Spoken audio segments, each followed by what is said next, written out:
بسم الله الرحمن الرحيم نحمده ونصلي على رسوله الكريم أما بعد أعوذ بالله من الشيطان الرجيم بسم الله الرحمن الرحيم ظهر الفساد في البر والبحر بما كسبت أيدي الناس ليذيقهم بعض الذي عملوا صدق الله العظيم۔ بزرگان محترم اور عزیز دوستو، اس کائنات کا خالق اور مالک اللہ رب العزت کی ذات ہے۔ اللہ نے یہ کائنات بنائی، اس دنیا کو وجود عطا کیا۔ اللہ ہی بہتر جانتا ہے کہ کتنی مخلوقات پیدا کی۔ اللہ تعالیٰ نے ان تمام مخلوقات میں انسان کو اشرف المخلوقات بنایا،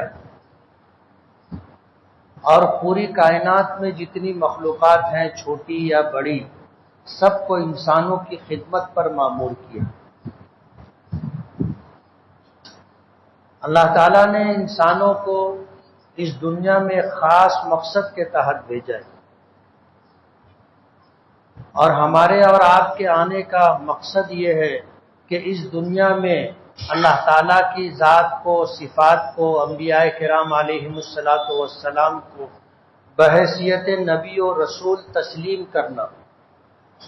اللہ تعالیٰ کی مرضی جو انبیاء کرام کے ذریعے سے ہم انسانوں کو اللہ پاک نے عطا کی ہے قرآن و حدیث کی شکل میں، اس کو ماننا اور اللہ تعالیٰ کے احکامات پر عمل کرنا، اور دنیا سے اس حال میں جانا کہ ایمان بھی محفوظ رہے اور اللہ رب العالمین ہمارے اعمال سے راضی بھی رہے۔ یہ دنیا میں آنے کا مقصد ہے۔ اسی لیے اللہ پاک نے رزق کی ذمہ داری خود لی۔ وَمَا مِن دَابَّةٍ فِي الْأَرْضِ إِلَّا عَلَى اللَّهِ رِزْقُهَا، کہ روئے زمین پر جتنی بھی مخلوقات ہیں سب کو روزی دینے کی ذمہ داری اللہ پاک کی۔ سب کو اللہ روزی دیتا ہے، کسی کو اللہ سبب کے ذریعے سے دیتا ہے اور کسی کو اللہ تعالیٰ بغیر سبب کے دیتا ہے۔ انسانوں کو اللہ نے عقل کی نعمت عطا کی، تو اللہ پاک نے انسانوں کو اسباب کا مکلف کر دیا کہ اللہ اسے روزی دے گا، لیکن روزی کیسے دے گا؟ کوئی نہ کوئی سبب ہوگا، کوئی پاور لوم مزدور ہوگا، کوئی بوجھ ڈھونے والا مزدور ہوگا، کوئی کارخانے دار ہوگا، کسی کو اللہ نے علم کی، عقل کی دولت دی ہوگی، تو وہ اپنے عقل کی بنیاد پر، اپنے علم کی بنیاد پر روزی حاصل کرے گا۔ یہ سبب ہے۔ انسانوں کو اللہ نے عقل دی، تو عقل دینے کے بعد اسباب کا مکلف کر دیا۔ روزی اللہ دیں گے، یہ اللہ کا وعدہ ہے، اور اسباب اختیار کرنا ہماری ذمہ داری ہے۔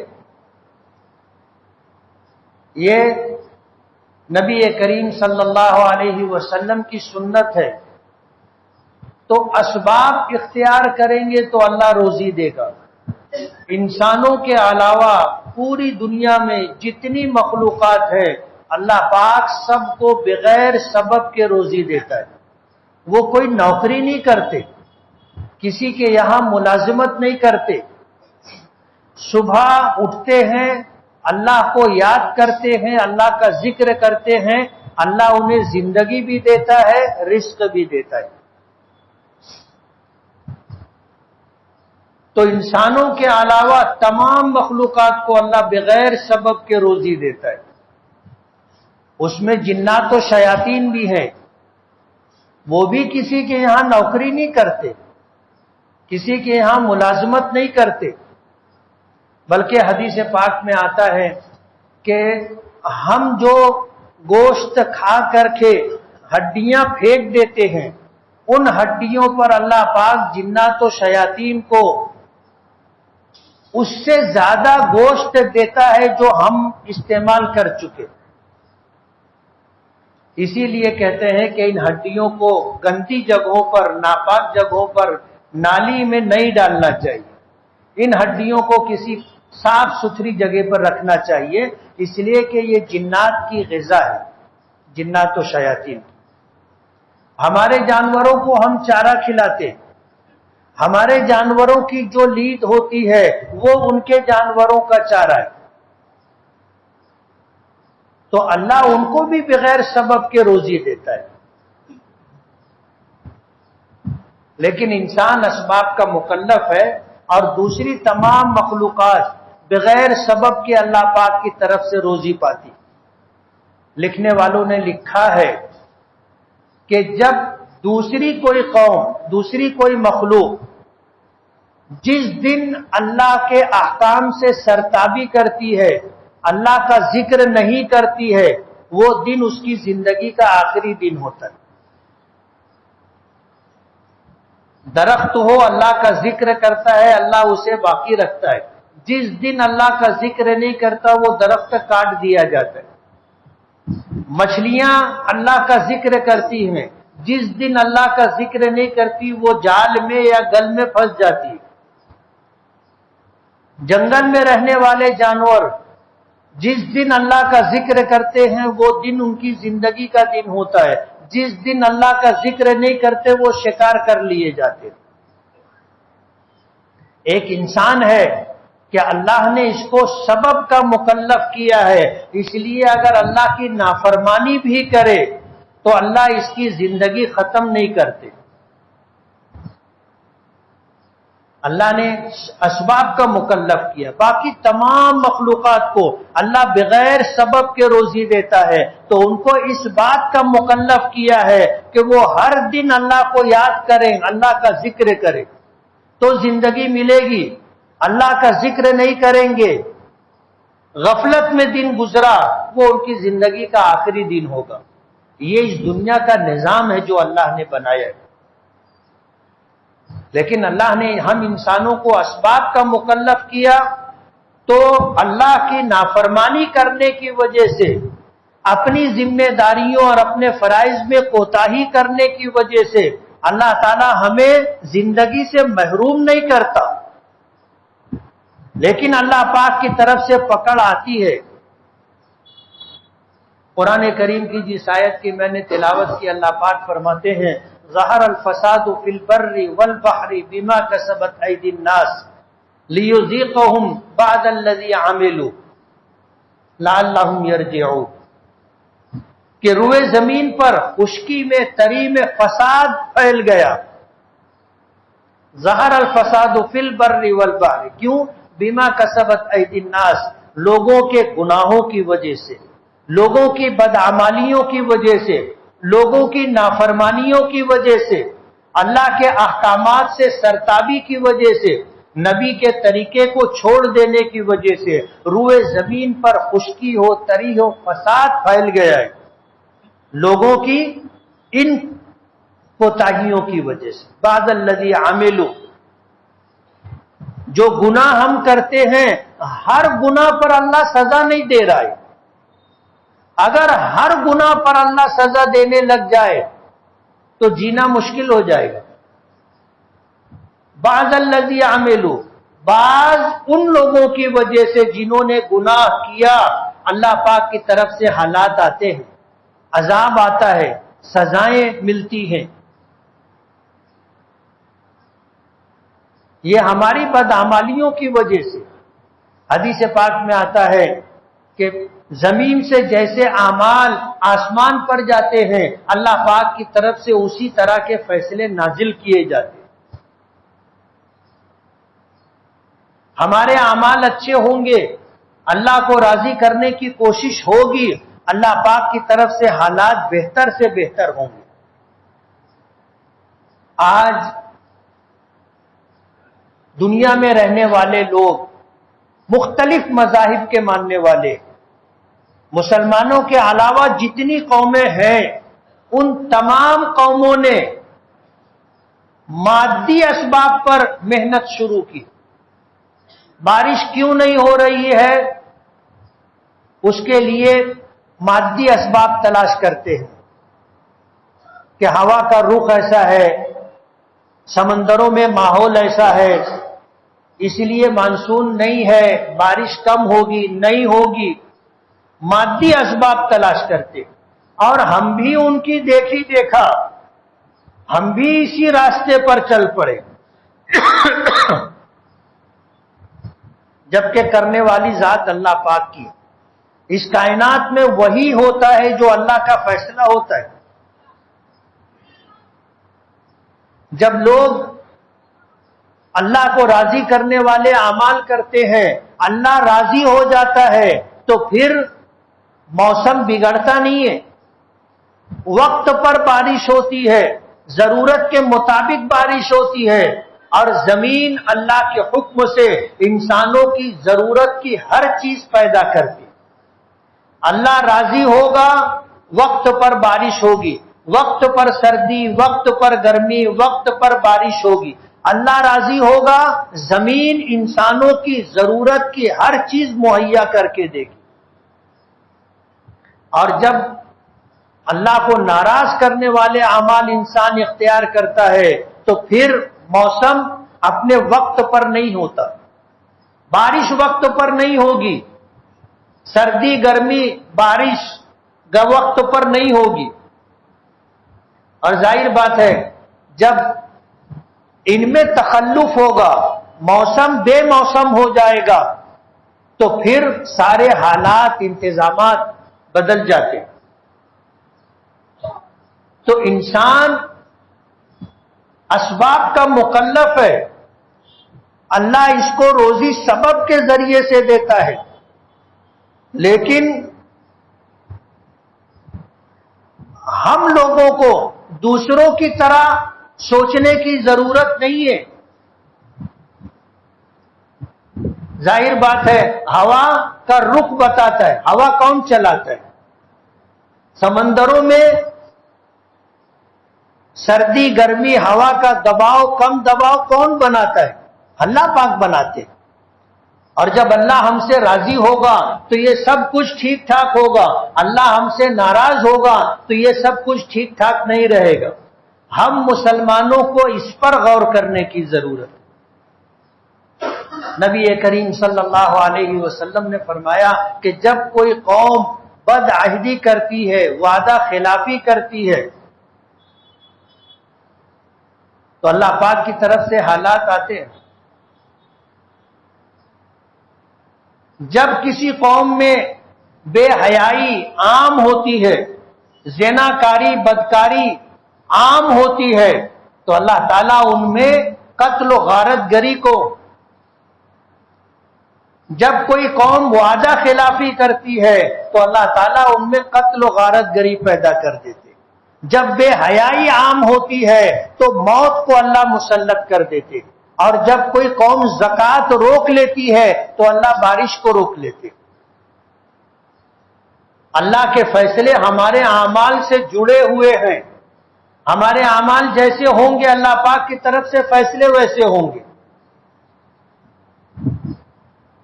تو زمین پر اگر اللہ پاک کی طرف سے حالات آتے ہیں، عذاب آتا ہے، پکڑ آتی ہے، زلزلے آتے ہیں، کم بارش ہوتی ہے، زیادہ بارش ہوتی ہے، طوفان آتا ہے، یہ سب کچھ ہمارے اعمال سے جڑا ہوا ہے۔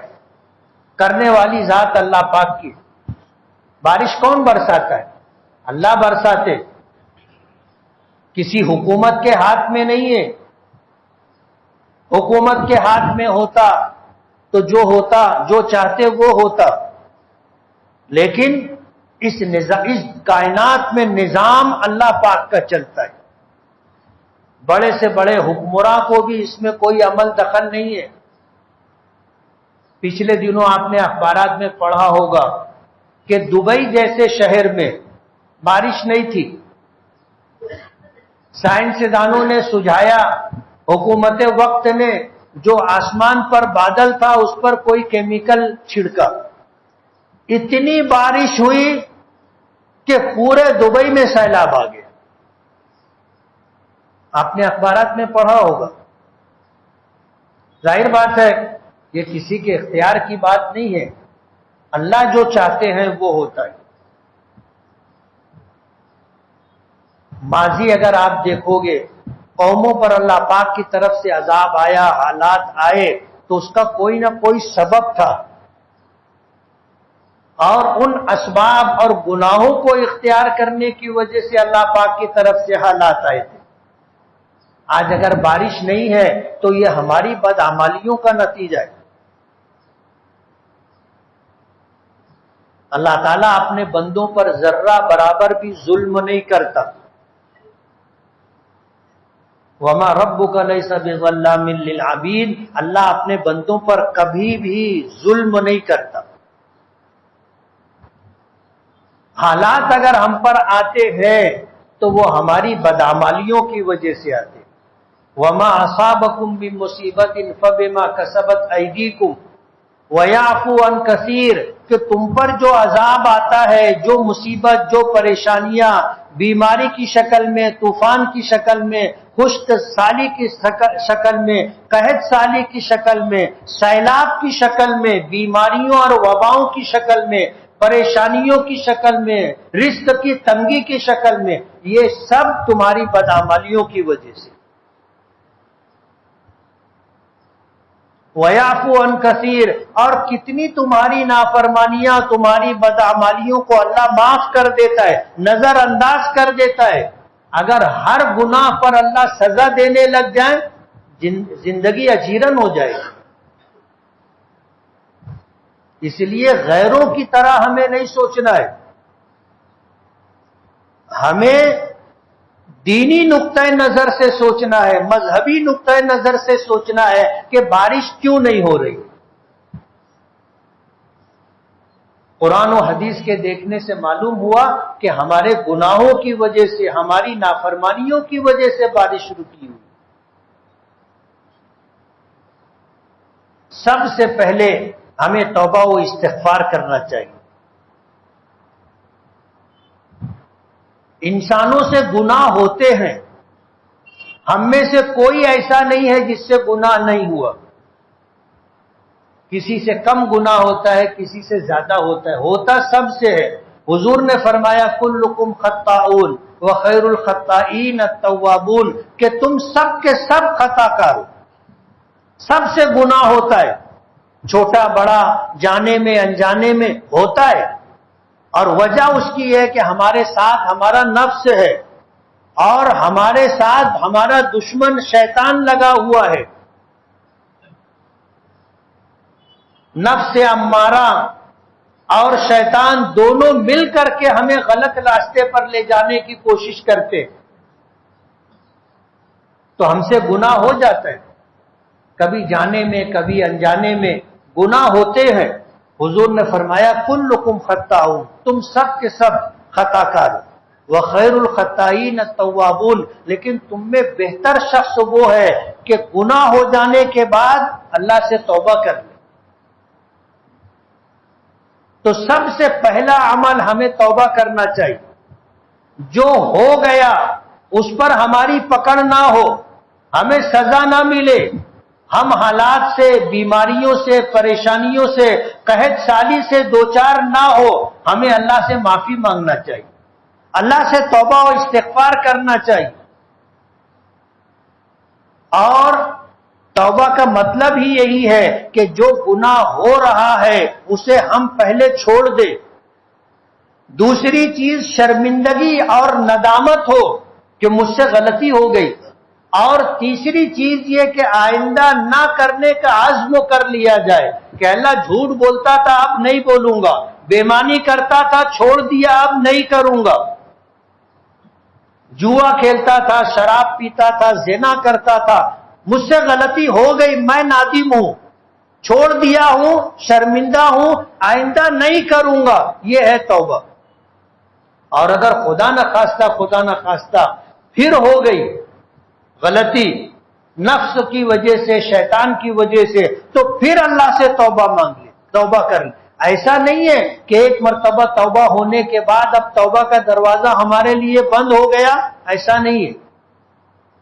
ہم بار بار توبہ کرتے رہے، شیطان ہم سے گناہ کرواتا رہے، ہم بار بار اللہ تعالیٰ سے توبہ کرتے رہے۔ تو سب سے پہلے توبہ و استغفار اور اس کے بعد اپنی زندگی میں خوشگوار تبدیلی لانے کی کوشش. نمازوں کا اہتمام ہو. رمضان آئے گا روزہ رکھیں گے. روز روز روزے کا حکم نہیں ہے. رمضان آئے گا روزہ رکھیں گے. حضور کی سنت کے مطابق پیر جمعرات کو روزہ رکھنا، ایام بیز میں روزہ رکھنا سنت ہے، فرض اور واجب نہیں ہے. لیکن رمضان کا روزہ فرض ہے. رمضان آئے گا روزہ رکھیں گے. سال میں ایک مرتبہ زکات دینا ہے. پورے مال کا حساب کر کے مکمل زکات دینی چاہیے. ہم لوگ زکات دینے کے لیے صحیح طریقے سے حساب نہیں کرتے. دکان میں مال بھرا ہے، آدمی سوچتا ہے کیسے حساب کرے. میڈیکل ہو، ٹیکسٹائل ہو، دوسرے سامان کی دکان ہو، تو آدمی کیسے حساب کرے. لیکن یہ بولنے کی بات ہے. اگر حساب رکھنا چاہے حساب رکھ سکتا ہے، اور زکات حساب کر کے دینا چاہیے. اس کی دو وجہ ہے. ایک تو یہ کہ ہمیں یہ معلوم ہو جائے کہ ہم نفع میں ہیں یا نقصان میں. یہ کب معلوم ہوگا؟ جب ہم پورا حساب کریں گے اپنا اسٹاک کیا ہے، اپنا لینا کیا ہے، اپنا دینا کیا ہے. ہم جب پورا حساب کریں گے تو ہمیں پتا چلے گا کہ ہم کہاں کھڑے. ایک تو اس وجہ سے، اور دوسرے اس وجہ سے کہ پھر ہمیں جب معلوم ہوگا کہ ہمارے پاس اتنا ہے، ہم پر اتنی زکات بنتی ہے، تو ہم پھر اس زکات کو پورا دے سکتے. ایک اندازہ آدمی لگاتا ہے اور اس میں زکات دے دیتا ہے، کچھ کم رہ جاتی ہے. اس لیے کہ اندازہ تو اندازہ ہوتا ہے نا. ضروری تھوڑی ہے کہ آپ کا اندازہ بالکل حساب و کتاب کے مطابق ہو. تو زکات پوری دی جائے. اور حج کا معاملہ زندگی میں ایک مرتبہ کا ہے. یعنی دین کوئی بہت مشکل نہیں ہے. صرف نماز ایک ایسا عمل ہے کہ ہر روز ہمیں 5 مرتبہ وقت پر نماز پڑھنی ہے. اور یہ کوئی ایسا کام نہیں ہے کہ نہ کر سکے، کر سکتے. اس کے علاوہ نگاہوں کی حفاظت ہے، زبان کی حفاظت ہے، اپنی سوچ اور اپنے خیالات کو پاکیزہ رکھنا ہے. اسی طرح جھوٹ ہے، غیبت ہے، چغل خوری ہے، بدگمانی ہے، بےمانی ہے، بد دیانتی ہے. ان ساری چیزوں سے اپنے کو بچانا ہے. کچھ کام کرنے کے ہیں وہ کیے جائیں. ماں باپ کی اطاعت کی جائے، ان کی فرما برداری کی جائے، ان کے حقوق ادا کیے جائیں، لوگوں کے حقوق ادا کیے جائیں، لوگوں کا خیال رکھا جائے. اپنی ذات سے، اپنے ہاتھ سے، اپنی زبان سے کسی کو تکلیف نہ ہو، ان باتوں کا خیال رکھا جائے. اس طرح زندگی گزاری جائے. اللہ راضی ہوگا، اللہ خوش ہوگا. روزانہ کے جو اعمال ہیں ان اعمال کو راضی کر کے ہم اس طرح زندگی گزاریں کہ ہمارے اچھے اعمال زمین سے آسمان پر جائیں. اللہ پاک کی طرف سے اچھے فیصلے ہوں گے. یہ وہ نقطہ نظر ہے جو مسلمان اور غیر مسلم کے درمیان فرق. مسلمان اس طرح سوچتا ہے کہ میں کیا کر رہا ہوں، اس بات کو دیکھے، اور سماج میں کیا ہو رہا ہے، دوسرے ہمارے گھر کے لوگ، افراد خانہ، اسی طرح ہمارے متعلقین، عام مسلمان کیا کر رہا ہے، اس کی بھی فکر کریں. جب ان دو باتوں کے ساتھ ہم اپنی زندگی گزاریں گے کہ خود بھی راہ راست پر رہیں اور اللہ کو راضی رکھنے کی کوشش کریں، تو موسم وقت پر آئے گا، وقت پر جائے گا. پورے تعلقے میں کہیں بارش نہیں ہے. مالیگاؤں تعلقے کہیں بارش نہیں. ہفتہ 10 دن ہو گئے، ہلکی ہلکی فوار کچھ جگہوں پر ہے. بس جیسی بارش چاہیے جس سے ہماری سال بھر کی ضرورت پوری ہو، ایسی بارش نہیں ہو رہی. اس لیے ضرورت یہ ہے کہ غیروں کی طرح نہ سوچیں کہ سمندر میں ہواؤں کا دباؤ کم ہے اس لیے بارش نہیں ہو رہی. ارے ہواؤں کا دباؤ برابر رکھنا اللہ کے قبضے قدرت میں. اللہ ہم سے راضی ہوگا، اللہ ہمارے لیے موسم کو سازگار کر دے گا. اللہ ناراض ہوگا تو یہی سب حالات نظر آئیں گے جو نظر آ رہے ہیں. اس لیے ضرورت اس بات کی ہے کہ ہم اپنے گریبان میں سر ڈال کر کے غور کریں، فکر کریں، سوچیں، اپنے آپ کو بدلنے کی کوشش کریں. اپنے گھر میں کیا ہو رہا ہے اس کو دیکھیں سمجھیں، دوست و احباب متعلقین اور سماج میں کیا ہو رہا ہے اس کی فکر کریں. جب ہم اپنے حالات کو درست کریں گے اللہ اپنے فیصلے ٹھیک کر دے گا. وآخر دعوانا الحمدللہ رب العالمین.